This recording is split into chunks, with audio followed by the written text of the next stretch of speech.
Punta. Sobrang lamig kasi. Yung betlog ko tumigas na. Hindi, kagaling ko lang doon kay Papa. Tapos, okay naman siya. Walang magawa eh. Tiis lang talaga yung yung pwede nating gawin, and among other things na kaya niyong gawin. Pero tingin ko, maganda talaga kung ituloy niyo lang talaga yung mga nakita niyong magagandang bagay at saka magagandang sinabi na nakakadagdag sa pagpapaganda sa ating bansa. So yung alam niyo na noon, may point of comparison naman talaga tayo when it comes to what was governance then and what is governance now in this administration that we are in. So somehow tingin ko di naman talaga okay yung sitwasyon, pero okay na rin na nakita natin kung ano yung gusto natin para sa Pilipinas talaga. Yung tatay ko, nandyan yan. Kasi handa talaga siya na if ever it will come to yung nangyari sa kanya, isakripisyo niya talaga yung buhay niya para sa inyo. Kasi noon pa lang, hindi pa yung tumatakbo ng presidente, yung tinatanong pa kami doon sa Davao, kami mga anak, lahat kami hindi pumayag talaga.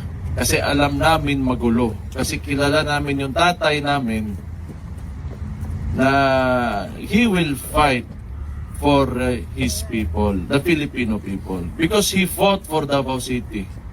Nagsimula siya sa Davao, hindi naman talaga lahat ng taga Davao natanggap yung methods niya or his way of governing the city. Pero hindi yan takot na sabihin na hindi siya magustuhan ng tao o hindi siya tanggapin ng tao.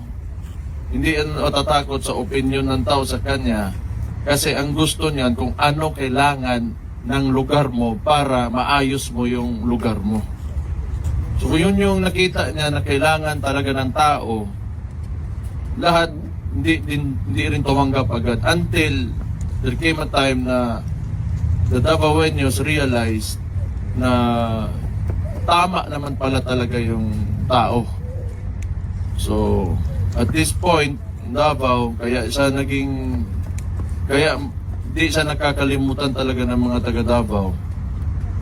Kasi, despite of the adversity that he faced during the time when he was mayor, lahat ng mga mahirap, mga polisiya, mga batas na mahirap i-implement kasi nga may mga Pilipino may nakasanayan na hindi masyado stricto sa when it comes to laws, ganun. Yun talagang inano niya na whether saan sa ilagay ng mga tao, ayaw ng tao sa kanya o gusto ng tao sa kanya, basta ito yung kailangan nating gawin para umangat yung mga buhay ng tao. Hindi lang yung the chosen few who are privileged enough na nandyan ka sa taas, lahat ng Davaoen yun ng panahon na yun. So alam namin na pagdating niya sa national level, maraming makakalaban talaga yung tao, yung tatay ko. Kasi yung traditional na yung Pilipinas, alam niyo na yan eh. Nakikita niyo yan, yung mga oligarko, yung mga dinastiya, na sila rin yung mga the same oligarchs are the same dynasties in the like most provinces. Kaya yung mga congressman na yan, gustong-gusto nila si Marcos because they are conservatives. Gusto nila yung status quo na maintain nila na nandyan lang sila lagi sa posisyon nila. Kasi they have better control of their constituents pagka centralized masyado yung governance. So kaya gustong-gusto nila si Marcos maliban sa pera na mga malita nila. So yun, alam namin kasi hindi ito traditional na politician yung naging presidente nyo rin noong 2016. So kaya nangyari yan lahat hanggat sa, ewan ko, hindi siguro nila alam kung ano na yung gagawin nila. Tingin siguro nila pag pinasok nila yung tao dito, matatapos na yung istorya. Wala nang pag-usapan kasi talo na. Sa ano kasi, sa in human history, kung titingnan nyo, hindi lahat ng mga tao na, mga leader ng isang, o may followers, may nagtiwala, na pinaslang, nilagay sa sabay prisuhan sa kuwan. Kulungan. Steam na eh.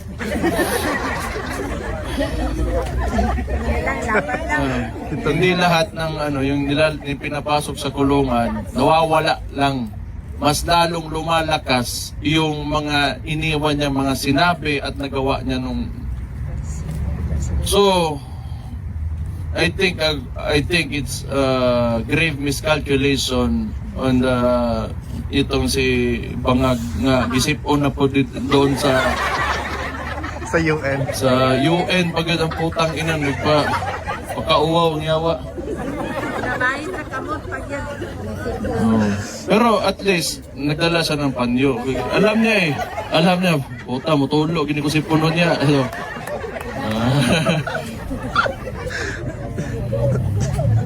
Kasi ako ang sunod ani guys ng tugnawa Pero I think akala nila. Tingnan niyo yung Iran ngayon, pinatay nila yung Ayatollah Khamenei.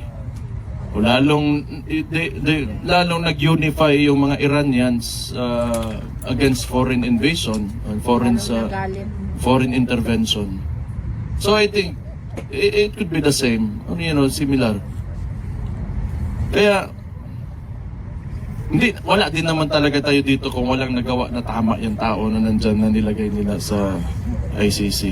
O sa detention unit ng ICC. So, may election naman tayo. And that's I think, sa ngayon, dun tayo papunta sa election. So, gamitin nyo lang talaga yung your power to vote. That's yun yung gamitin nyo, kailangan nyo na gamitin para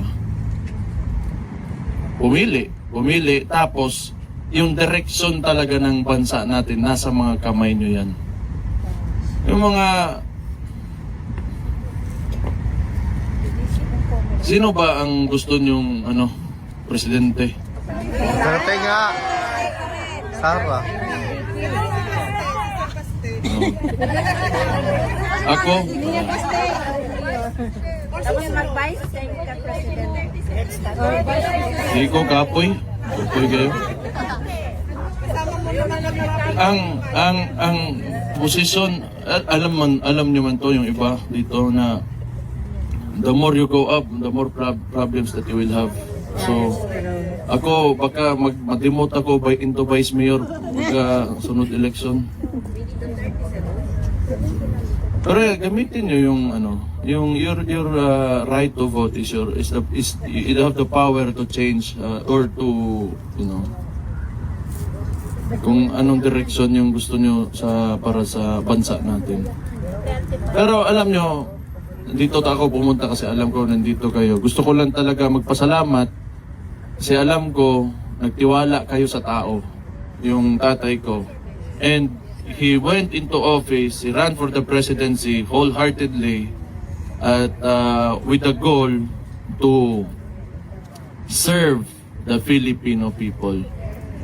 And yung binigyan yung tiwala, hanggang ngayon nandyan pa rin yung tiwala nyo sa kanya, yung suporta, nandito kayo, kung saan-saan kayo sa buong mundo galing. Salamat sa inyo. Thank you for trusting the person and supporting him. So, kailangan namin sa ngayon hindi rin naman kami mga iyakin na tao, pero pag I also thank you for the prayers for him. So yung mga dasal nyo, malaking bagay yan. May nagagawa rin naman talaga. May Diyos din naman talaga. So, yun. Tapos, di pa kayo mamamatay sa lamig dito? Okay na yun. Yung sawa na ako eh. March 3 pa ako nandito. Tapos, wala na, hindi ko kaya dito eh. Pero okay, sa loob, hindi naman talaga. Hindi man. Ha? Laban. Okay naman. Pero yun nga, wala naman talagang okay na tao na Nasa loob. ilagay mo dyan sa detention unit. And kung isipin mo, may nade-detain ba ng 1 taon? Yeah. Totoo. Di ba? I mean, sir, yung sa Baral mo loob, ng war kinulong. Tagal na eh.